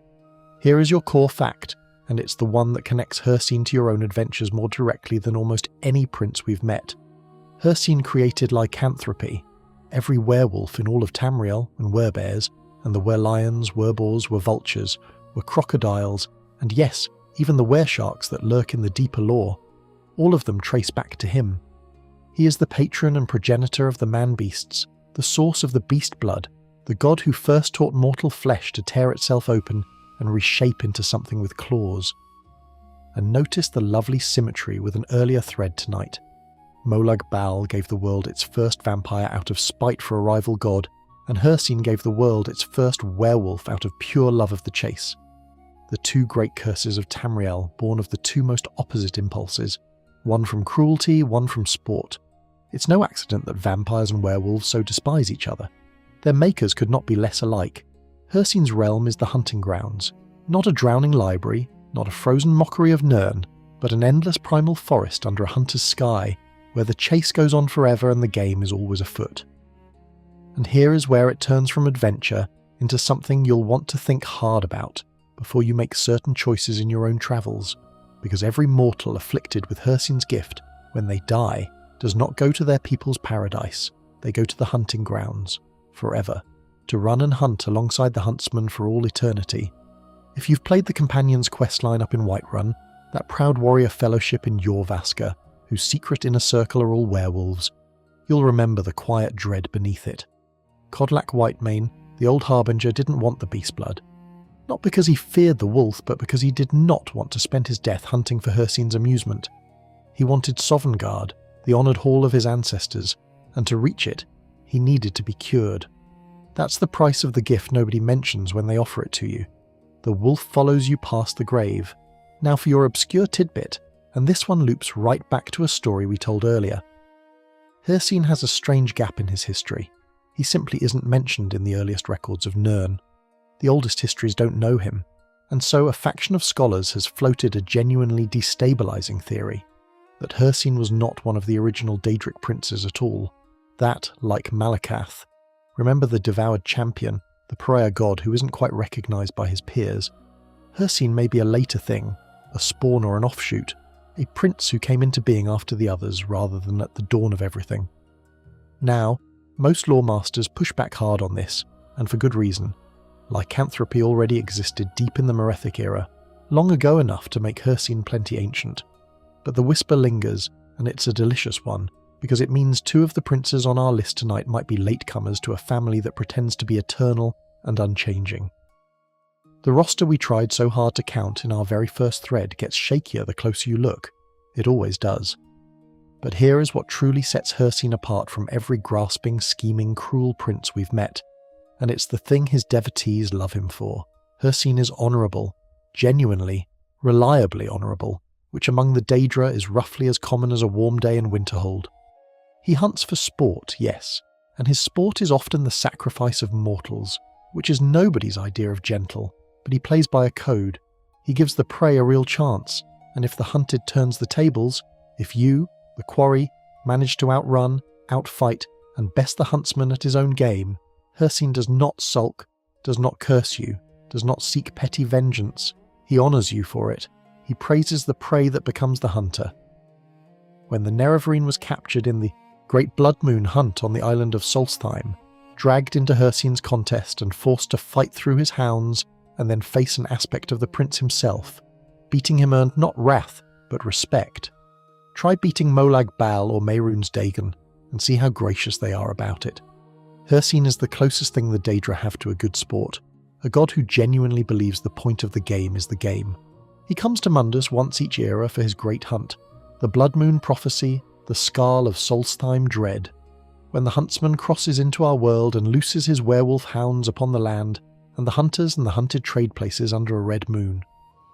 and he left behind that famous ring, the Ring of Hircine, which lets a lycanthrope master their transformations at will, though there's a grim little tale attached, because someone once stole that ring from its keeper, and Hircine, displeased, cursed the thing so that it forced wild, uncontrolled changes on whoever wore it. If you tracked the cursed werewolf sinding through the woods to lift that very curse, you've handled the aftermath of a Daedric temper tantrum personally. Which brings us to the debate the fans never quite finish, and it's a better question than it first appears. Is lycanthropy a curse, or a gift? Codlac and the old companions treated it as an affliction to be cured, a stain on the soul that stole their rightful afterlife. But Hircine calls it a blessing, and plenty of his worshippers agree completely. They embrace the beast, revel in the strength and the speed and the wild joy of the change, and they look forward to an eternity in the hunting grounds not as damnation but as paradise. Imagine it from the wolf's side. No more scheming courts, no more cold libraries, no more grasping bargains. Just an endless forest, a full moon, a worthy chase, and a god who respects you as long as you run well. Some fans argue that of all the afterlives on offer in the Elder Scrolls, Hircine's is quietly one of the most appealing, if you're the sort of soul who was never going to be happy sitting still in a golden hall anyway. It comes down, as so much does tonight, to what you are underneath, and whether the beast in you is a prisoner straining at the chain, or something that was only ever waiting to be let off the leash. And maybe that's the softest thing to carry down towards sleep from a story about claws and moonlight. Hircine, for all his blood-soaked games, never lies to you about what he is. He doesn't dress the hunt up as mercy or wrap the curse in false comfort. He tells you plainly, this is a chase, there will be blood, and the only rule is that you run as hard as you can. There's a strange honesty in that, a clean and primal fairness that not one of his cleverer, crueler siblings can match. The huntsman keeps his word and honours a worthy foe, and in a family of liars and schemers that makes him, improbably, one of the most trustworthy gods you could ever kneel to. Speaking of trust, our next prince has built his entire reputation on the exact opposite. He's a trickster, a maker of terrible bargains, the smiling deal-maker whose contracts always have a catch you didn't read. And the strangest secret about him is this. Without a certain scruffy talking dog trotting at his heel, this clever, silver-tongued prince is barely a prince at all. It's time to meet Clavicus Vile, and the little hound who holds his leash. Every prince we've met tonight has been formidable in their own right. The domineering, the mad, the omniscient, the honourable huntsman. But here is one whose dirty little secret is that he isn't nearly as mighty as he pretends, and that everything about his power hangs on the collar of a scruffy talking dog. Meet Clavicus Vile, the prince of bargains, the smiling deal-maker, the granter of wishes, the one who'll happily give you exactly what you asked for and let you discover, far too late, that you should have read the fine print. Here is your core fact, and it reframes everything about him. Clavicus Vile has a companion, Barbas, who trots at his heel in the shape of a dog and talks like a slightly exasperated uncle. Most people assume Barbas is a pet, a bit of comic relief, a magical hound. He is nothing of the kind. Barbas houses half of Clavicus Vile's very essence, half his power, walking around on 4 legs, and Barbas is something else too, something even more important. He is Vile's conscience, the single restraining voice that keeps the trickster prince from going completely off the rails and simply erasing the world for a laugh. So think about what that means. When Vile and Barbas are together, Vile is whole but tempered. Powerful, yes, but reined in, moderated, kept just this side of catastrophe by the nagging good sense of his own dog. And when they're apart, Vile is unrestrained, free to be as cruel and capricious as he likes, but also gravely weakened, missing half of himself, reduced to a shadow who can barely manifest in the world at all. The Prince of Bargains made the worst bargain of all. He split his soul into a dog, and now he can't function properly with it or without it. You've seen this firsthand if you wandered the woods around Falkreath in southern Skyrim. There's a stray dog down there, and when you approach, he casually introduces himself as Barbas, and asks for your help patching things up with his master. Because in Skyrim's own time, Vile and Barbas had a falling out. A genuine spat, born of Vile simply getting fed up with his servant's endless voice of reason. And Vile cast him out. And the consequence was immediate and telling. Without Barbas, Clavicus Vile was so diminished that he could only appear in the mortal world in the immediate vicinity of one of his own shrines. The Prince of Wishes, unable to leave his own doorstep because he threw away half of himself in a fit of pique. There's a lesson in there about firing the one honest advisor who keeps telling you no, but I suspect Vile wasn't in a listening mood. Now here is your obscure tidbit, and it's the darker mirror of the whole arrangement, because Barbas is not the only piece of himself that Clavicus Vile has spun off, and the other one nearly ended the world. His name is Umbra. Where Barbas is loyal and conscience-bound, Umbra was another sentient fragment of Vile, a soul-devouring sword with a will of its own. And Umbra did not want to be a fragment. Umbra wanted to be a person. In the years after the Oblivion Crisis, this rogue aspect siphoned away a huge portion of Vile's power, tore a chunk clean out of his realm, and built it into a monstrous floating city called Umbriel that drifted across the sky raining death and nearly conquered all of Tamriel. It left Vile crippled. His once vast domain shrunk down to a pitiful few miles across. When desperate travellers later found him in the disintegrating fields of regret, Vile put on a brave face, insisted he'd stayed powerful by spreading himself less thin, waved Umbra away as merely an aspect of himself with delusions of being its own person. But the truth was plain. The great Prince of Bargains had twice made the same mistake, splitting off pieces of his own soul that then developed minds of their own and turned on him. One became his leash, the other nearly became his executioner. And oh, the community loves this prince, precisely because of what a mess he is. But the real debate is the one Skyrim drops right in your lap, and it's genuinely uncomfortable. Because when you finally reunite Barbas with his master at that vampire-choked shrine, Vile makes you an offer. He sends you off to fetch an artifact, the Rueful Axe, and when you return with it, he presents a choice with a nasty edge. Keep the axe, he purrs, and all you have to do is kill Barbas with it. Cut down the dog.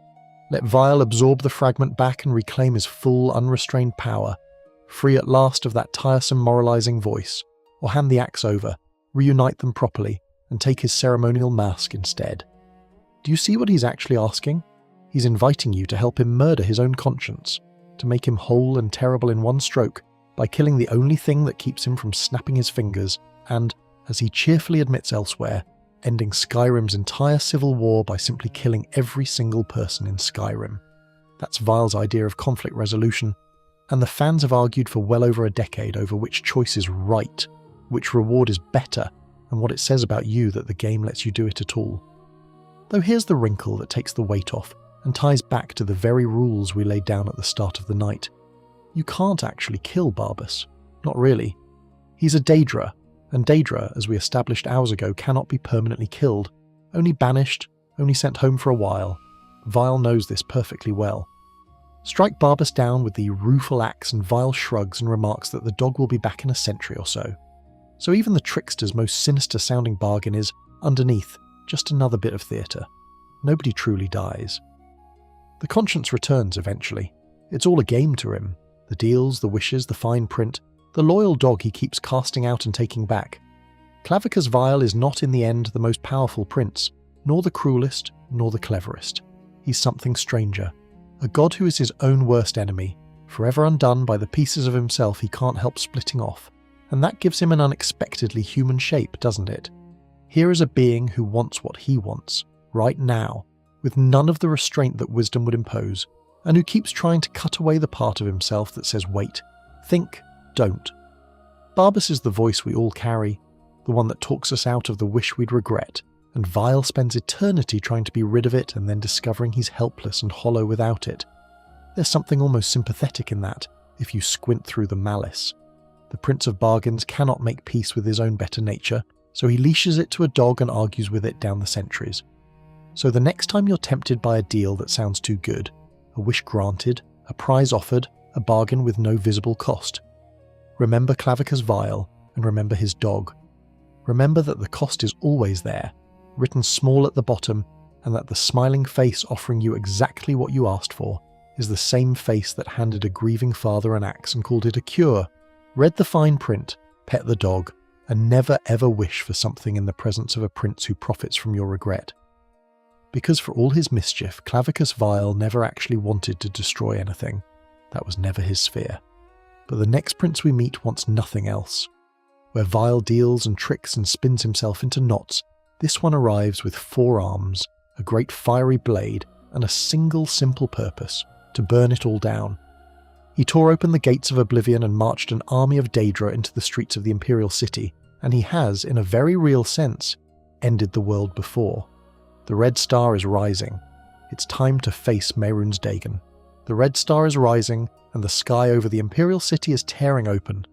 Here he comes, 4-armed, towering, wreathed in fire, a blade in each fist and a snarl on a face the colour of fresh blood.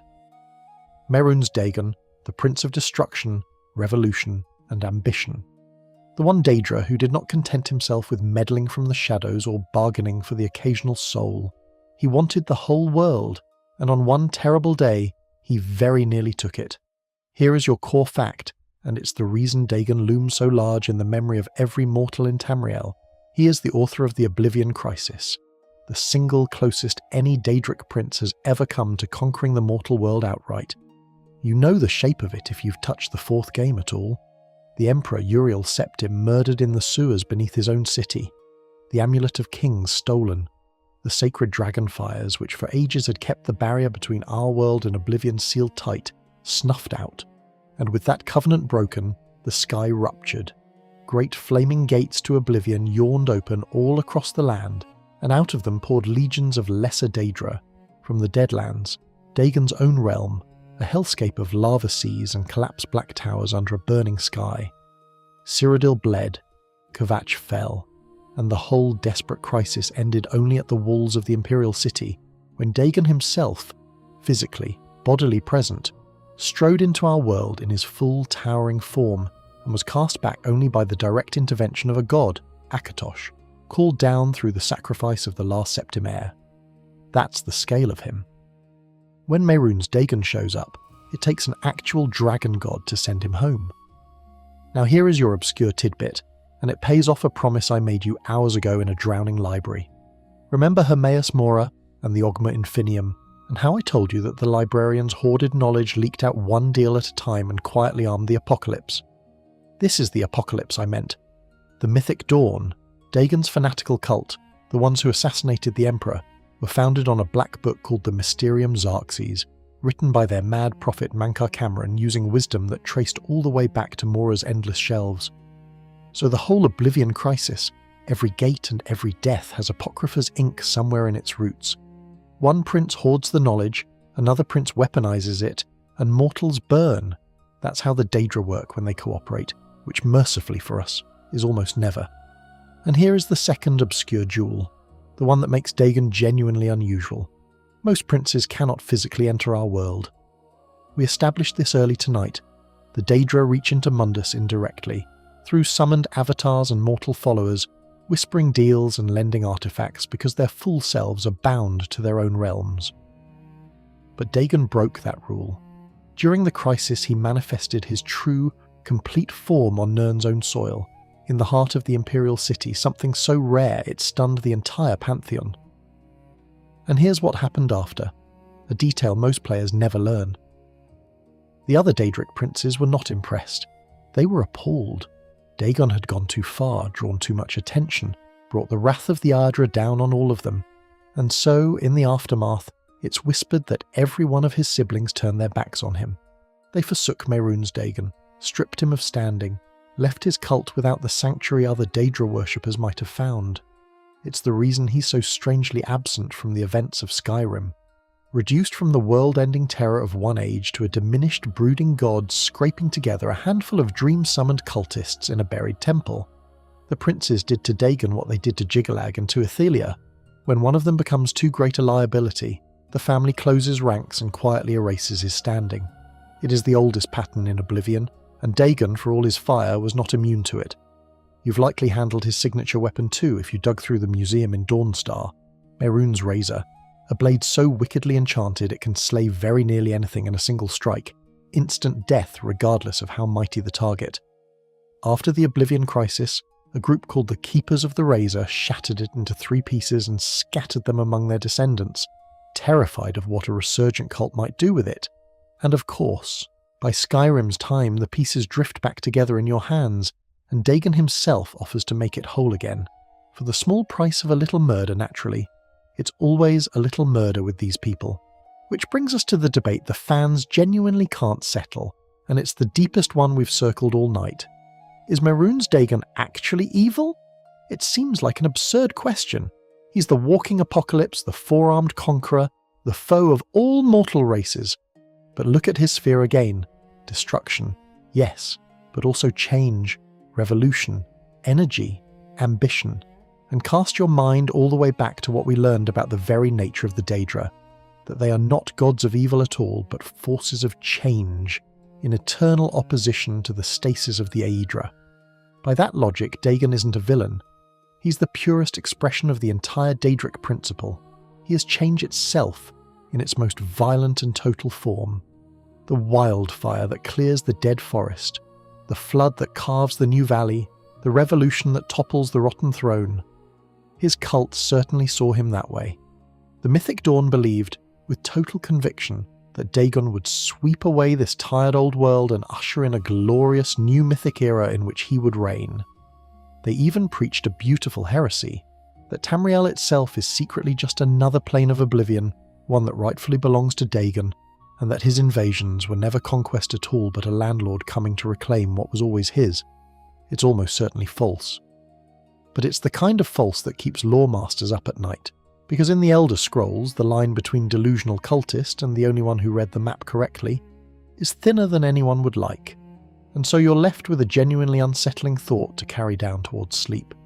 Every other force in that story, the Emperor, the Blades, the Heir, the Hero, was fighting to keep the world exactly as it was, to preserve, to hold the line, to maintain the seal and the covenant and the comfortable, familiar order of things. And Dagon was the one force pushing the other way, demanding that it all change, all burn, all begin again. We call that evil because we are the ones who'd burn, but the universe itself, this whole endless dance of Aedra and Daedra, of stasis and change, does not obviously agree with us. Somewhere in the Deadlands, amid the lava and the black broken towers, a forsaken god is brooding on his many defeats and his one glorious near victory, patient as fire always is, waiting for the next age and the next crack in the seal. Because destruction, unlike almost everything else, never really loses. It only waits. Sleep, though. The dragonfires held in the end. The Heir made his sacrifice, the god came down, and the gates closed. For now, the world remains stubbornly, comfortingly the same. And Dagon remains where the other princes cast him, out past the burning sky, forsaken by the very family that fears what he represents. But if Dagon is the loudest of the princes, all fire and conquest and apocalyptic ambition, our next is the quietest. She does not shout, she does not invade, she simply waits in the deepest dark, older than almost any of her siblings, so ancient and so strange that even the other Daedra are said to give her a wide and wary berth. She keeps the keys to every locked door and every stolen thing, and she asks for your very soul as the price of her favour. Step softly now, it's time to meet the Night Mistress Nocturnal. Step softly, lower your voice. Because the prince we come to now does not announce herself with fire or armies or grand pronouncements. In fact, she barely acknowledges you at all. Nocturnal, the Night Mistress, the Prince of Shadow, Darkness and Luck. And where Mehrunes Dagon wanted the whole world to notice him, Nocturnal has spent what may be an eternity making sure the world notices nothing. Not even, if she can help it, herself. Fittingly, when Dagon went on his great rampage through the Battle Spire ages ago, part of the territory his armies overran was a corner of Nocturnal's own realm, the loud prince trampling through the quiet one's garden. She's never been the type to make a fuss about it. Making a fuss rather defeats the point of being the goddess of shadows. Here is your core fact, and you've almost certainly served her, whether you meant to or not. Nocturnal is the patron of thieves across all of Tamriel, and the secret power behind the Thieves Guild. If you walked the guild's quest line in Riften, pulled the organisation back from the brink after that snake Mercer Frey betrayed them, and made off with their fortune, then you were unknowingly untangling one of Nocturnal's own affairs. You see, the guild's luck isn't a figure of speech, it's real, and it's hers. It flows into the world through a portal called the Ebonmere, hidden deep in an ancient temple called the Twilight Sepulchre, and that portal is held open by a single artifact, the skeleton key. When Mercer stole the key, he didn't just rob a shrine. He slammed the door on Nocturnal's luck itself, and every thief in Skyrim felt their fortune curdle overnight. To fix it, you had to become a Nightingale, one of her sworn shadow agents, bound to guard that portal, return the key to its resting place, and reopen the flow. That's the deal Nocturnal offers. She tips the odds in your favour, subtly, invisibly, for as long as you serve.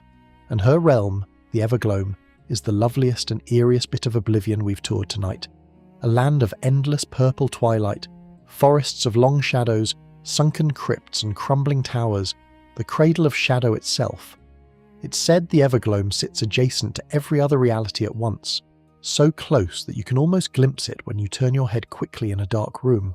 Go on, try it later when the lights are out. Or, on reflection, maybe don't.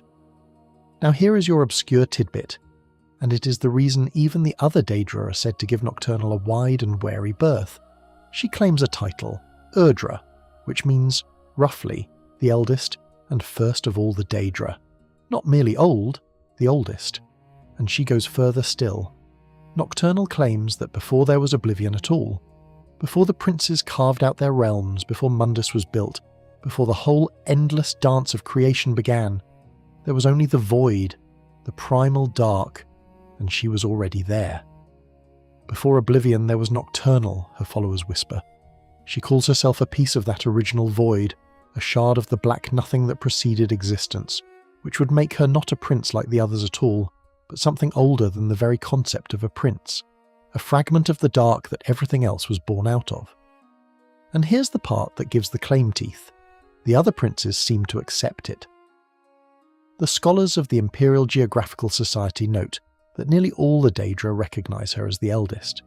Even Sotha Sil, one of the wisest god-kings who ever lived, used that title for her.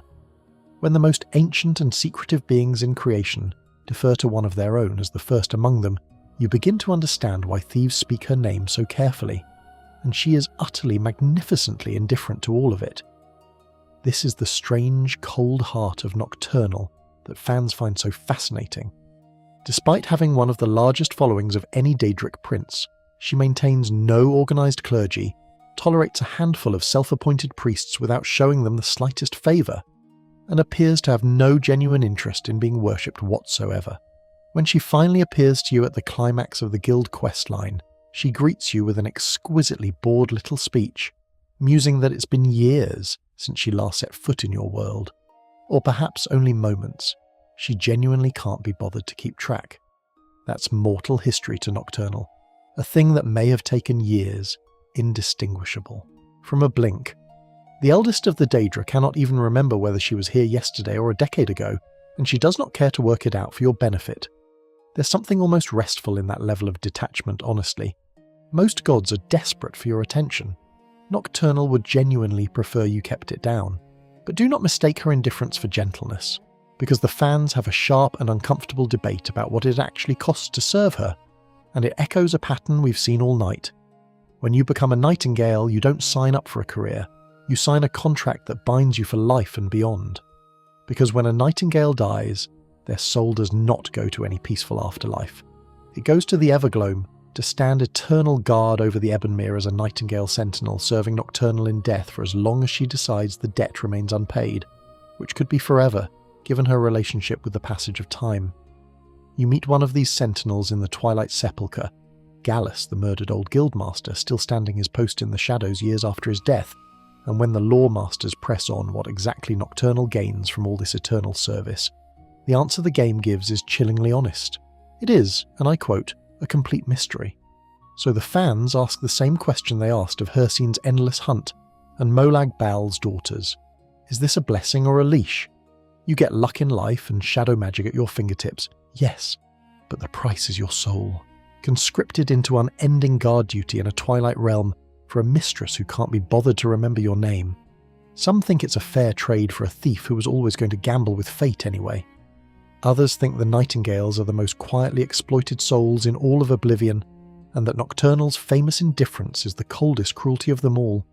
Not hatred, just a total bottomless failure to care, and her ambitions, when they do stir, are far grander than a guild's ledger. In the strange gears of the Clockwork City, Nocturnal once tried to steal the skeleton key from Sothasil himself, not to unlock a vault, but because that key in its truest form unlocks anything, including hidden potential, sealed portals, and possibilities that have no name. Her goal was nothing less than to seize the mechanical heart of that realm and, with the key, potentially remake reality itself.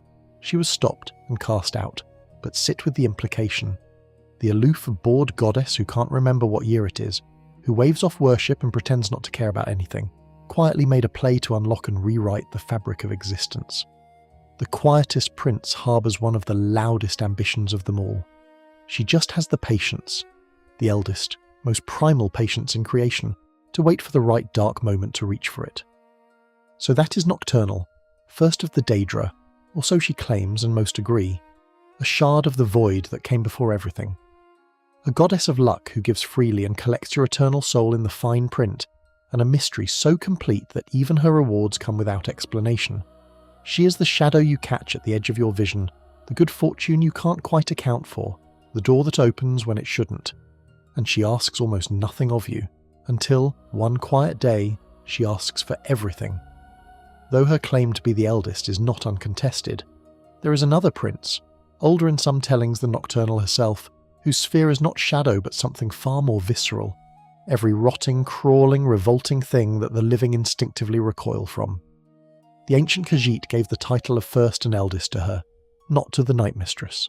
It's time we descended into decay itself and met the spirit Daedra, Namira. Down we go now, into the dark beneath the world, where the air is thick and wet and something is always moving just out of sight.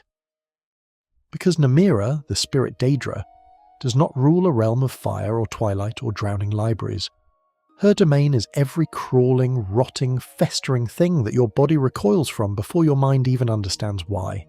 Spiders, slugs, writhing insects, disease, squalor, cannibalism, decay itself. She is the Lady of Decay, the devourer of the dead, the great darkness. And she presides over the exact catalogue of horrors that every living creature is hardwired to flee.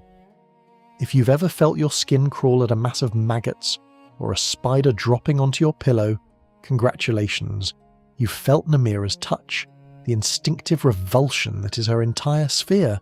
Her realm is even named for it, the scuttling void. Say that one softly to yourself in the dark. The scuttling void. Sweet dreams. Here is your core fact, and it's one of the darkest quests Skyrim ever asks you to walk. If you followed a woman named Eola down into Reachcliff Cave out past Malacath, you found her cult, the Coven of Namira, gathered in a hidden shrine, and you were offered membership at a very particular price. You had to sit at Namira's altar and eat human flesh, specifically the flesh of Brother Verulus, a priest of Archaea, prepared and served like the centerpiece of a feast. Cross that line, take that first revolting bite, and Namira rewards you with her ring, a band that fills you with vigor and even heals your wounds each time you feed on a corpse. Refuse, and you can slaughter the cannibals instead and walk away with the blessing of Archaea. It is one of the few moments in the whole game where the design quietly asks, how far are you actually willing to go? And a remarkable number of players who will happily murder 100 bandits without blinking, hit that one grim bite and put the controller down. Namira found the line. She usually does. Now here is your obscure tidbit, and it reveals a gentler, sadder face of this most revolting of princes. Namira is also the patron of beggars, the diseased, the destitute, the ones society steps over and pretends not to see. There's an old tale of an adventurer named Wheedle, who came upon 3 men about to kill a filthy, disease-ridden beggar woman and stepped in to save her. The beggar, of course, was Namira in disguise, testing whether anyone would show mercy to the most contemptible thing on the road. Wheedle passed the test, pleaded with her for 33 days and nights for an apprenticeship until they physically collapsed from the effort, and Namira, pleased, granted them a strange gift, the blessing of disease. From then on, Weedle became the Prince of Beggars, always bearing at least one visible affliction, irresistibly pitiable, showered with charity. But here's the clever, quietly menacing part of the gift. As a beggar, Weedle was invisible in the way the wretched always are. People simply ignored them, talked freely about their most important secrets right within earshot, never imagining the ragged figure in the gutter was listening to every word. Namira's blessing turned squalor into the perfect disguise. The most overlooked thing in the room hears everything. There's a whole philosophy of power hidden in that, if you care to dig for it in the muck. And this drops us straight into the debate we set up in the shadows a moment ago, the great contest for the title of Urdra, the eldest and first of all the Daedra. You'll remember Nocturnal claims it, and most of the princes seem to grant it to her. But the ancient Khajiit did not. They gave that title to Namira. To them she was the eldest spirit, older even than the Night Mistress, a piece of the primordial darkness that predates creation itself. So which is it? Is the first thing in existence the elegant shadow of Nocturnal's twilight, or the crawling rot of Namira's void? The lore genuinely does not resolve it, and fans have spilled oceans of ink over the question. And there's a poetry to the deadlock, isn't there? Because in a sense they're describing the same primal thing from two angles. Nocturnal is the darkness you find beautiful and mysterious, the shadow you'd almost like to touch. Namira is the darkness you find horrifying, the shadow full of scuttling legs, the night sky, and the thing under the rock. Two faces of the same ancient black, each claiming to have been there first, which brings us at last to the deepest and most important debate of all, the one that pays off everything we established at the very start of this long night's journey. Is Namira evil? She's cannibalism and disease and rot and vermin. Surely if any prince is simply purely wicked, it's the Lady of Decay. And yet, think about what she actually represents. Namira is the natural enemy of Archay, the gentle god of the cycle of life and death, the one who wants the dead to rest peacefully and undisturbed. And a lawmaster once drew the distinction that reframes her entirely. Archay's view of death is humanity's view of death. Namira's view of death is nature's view of death, because nature does not let the dead rest peacefully. Nature swarms them. Nature sends the flies and the maggots and the fungus and the bacteria, breaks the body down, recycles the flesh back into the soil, feeds it to the next thing that hungers. Decay is not a corruption of the life cycle. Decay is the life cycle, the part we find too horrible to look at. When something rots, the vermin come, because that is how the world turns death back into life. And so Namira, of all things, gets counted by some scholars among the good Daedra. Not good in any comforting sense, but good the way rot is good, the way the scavenger and the maggot and the mushroom are quietly, essentially good, doing the ugly necessary work that keeps the whole world from drowning in its own dead. Do you see the trap we've walked into? The same one we've circled all night. We recoil from Namira because we're mortal, and mortals want their dead to sleep in peace, and we find the crawling truth of decomposition unbearable. But the universe doesn't share our squeamishness.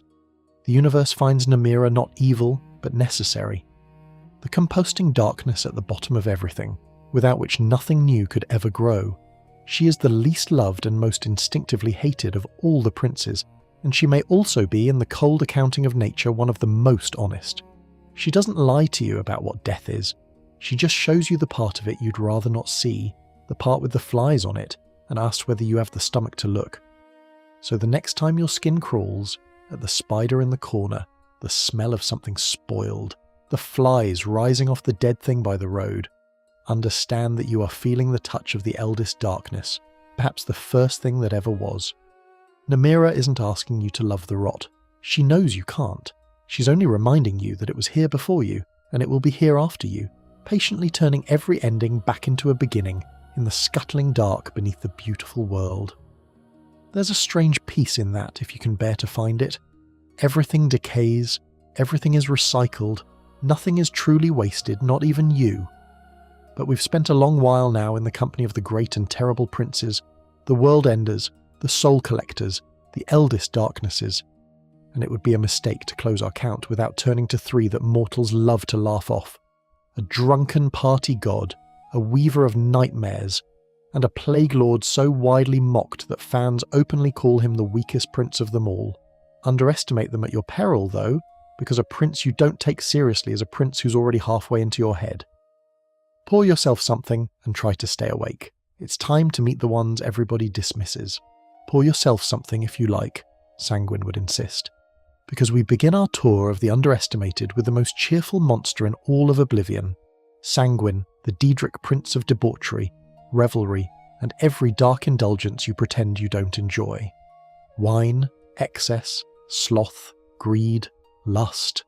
The whole menu of pleasant sins is his sphere, and he pursues it with a bottomless, grinning enthusiasm that makes him, by broad agreement among the fans, the least malicious prince on the entire roster. He doesn't want your soul or your world. He wants you to loosen up. Here is your core fact, and it's attached to what may be the single funniest quest in all of Skyrim. Walk into any tavern at the right level, and you'll meet a merry fellow named Sam Gaven, who challenges you to a drinking contest.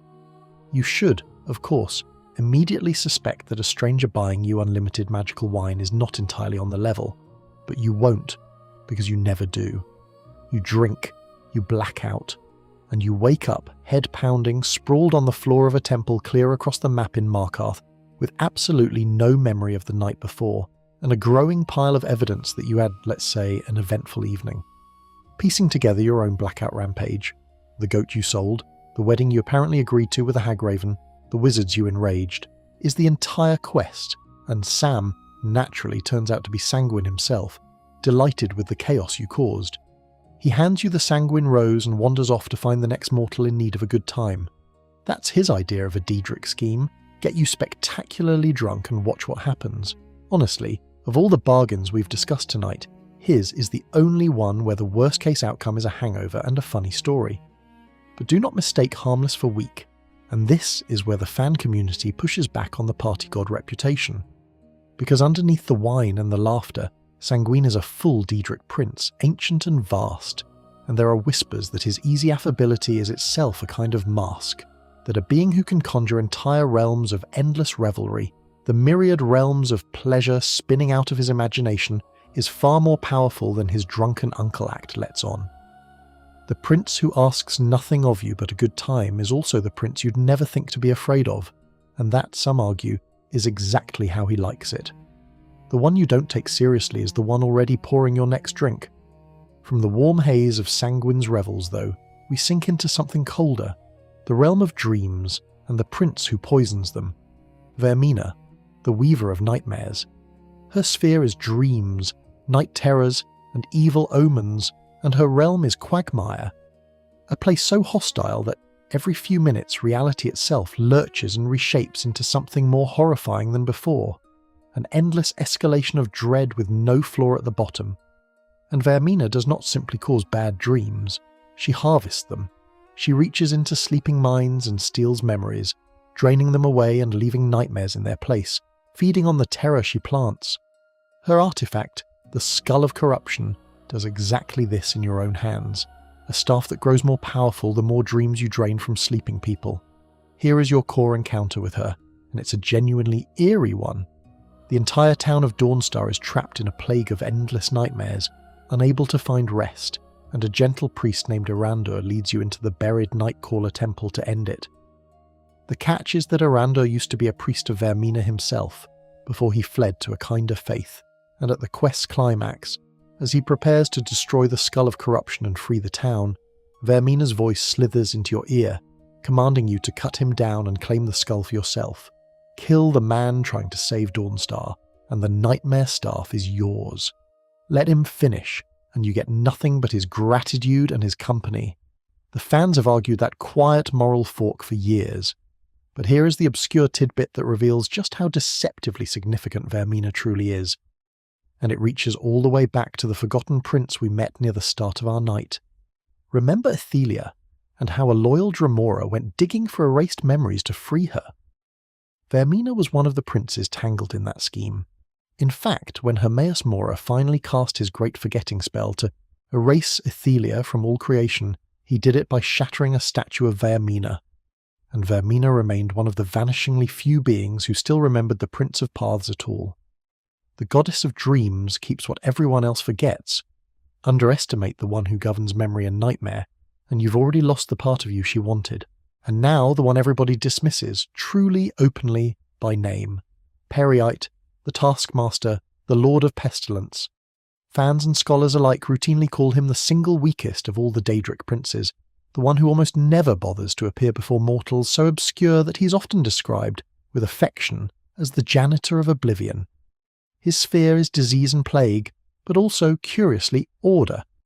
Peryite is charged with keeping the lowest, most tedious levels of Oblivion running smoothly, the steward of the natural order, a cosmic middle manager tending the machinery while his flashier siblings end worlds and conquer cities. He even takes the form of a great green dragon, which feels a touch grand for a god whose main duty is metaphysical maintenance. His one Skyrim quest, the only cure, has you grinding up incense at a plague shrine and inhaling it just to have a conversation with him, then trudging into a Dwemer ruin to put down one of his own wayward followers, all for the shield's Spellbreaker, which, in a delicious irony, is one of the most powerful artifacts in the entire game. The weakest prince hands out one of the best rewards. Make of that what you will. But here is the reframe that should follow you down into sleep, the thought that turns the whole weakest prince joke inside out. One of Peryite's own worshippers, a fittingly named zealot called Kesh the Clean, put it better than any scholar. He worships Peryite, he says, because sometimes the world can only be cleansed by disease. Peryite is the pus in the wound, and proper folk curl their noses, but it is the pus that drinks the foul humours and restores the blood. Sit with that. Because for all his low reputation, Peryite rules pestilence, and pestilence, quietly, patiently, without a single army or gate or grand ambition, has killed more mortals across the history of Tamriel than every world-ending prince we've met tonight combined. Mehrunes Dagon needed a cult and a stolen amulet and a torn-open sky to threaten the world. Plague just needs a warm night and a crowded city. The god everyone laughs off as the janitor of Oblivion holds the deadliest, most tireless force in all of creation, and he doesn't even have to try. He just does his job, era after era, cleansing the world the way Namira's rot cleanses it, the ugly, necessary work nobody wants to look at. So there they are, the three you were told to dismiss. A party god more powerful than his grin admits, a nightmare weaver who remembers what gods forget, and a plague lord who quietly outkills every conqueror in the pantheon. The lesson is the one Sanguine would toast to and Peryite would simply nod at from behind his plague mask. The prince you don't take seriously is the prince who's already won. Underestimation is its own kind of power, and these three have made an art of it, which leaves us just one name to close our long count, and it may be the strangest of all. Because our final prince hates the undead with a burning, radiant passion, wields light like a weapon, and is worshipped almost like one of the good gods. There's just one small problem with putting her on this list at all.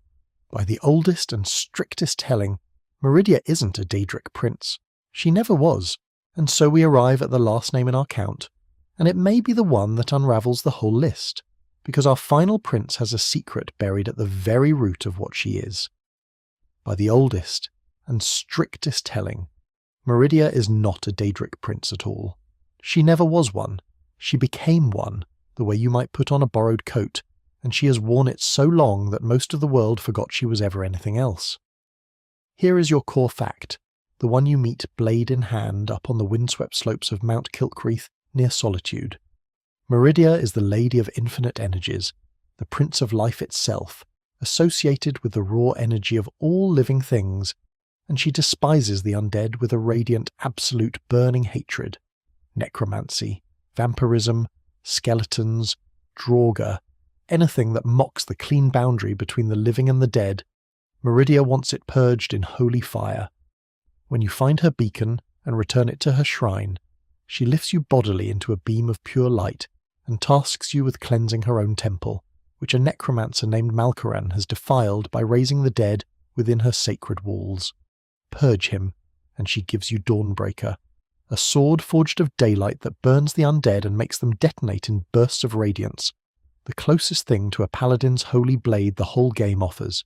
She is light and life and righteous fury, and of all the princes we've met tonight, She's the one who most looks and sounds like a good and shining goddess, which is exactly what makes her the perfect place to end, because that appearance is the final, beautiful trap. Now here is your obscure tidbit, the buried origin that changes everything.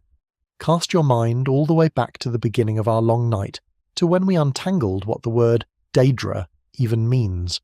Remember the split at creation? Some spirits gave themselves to build the world and became the fading Aedra. Others refused, kept their power, and became the Daedra. But there was a third path we didn't dwell on.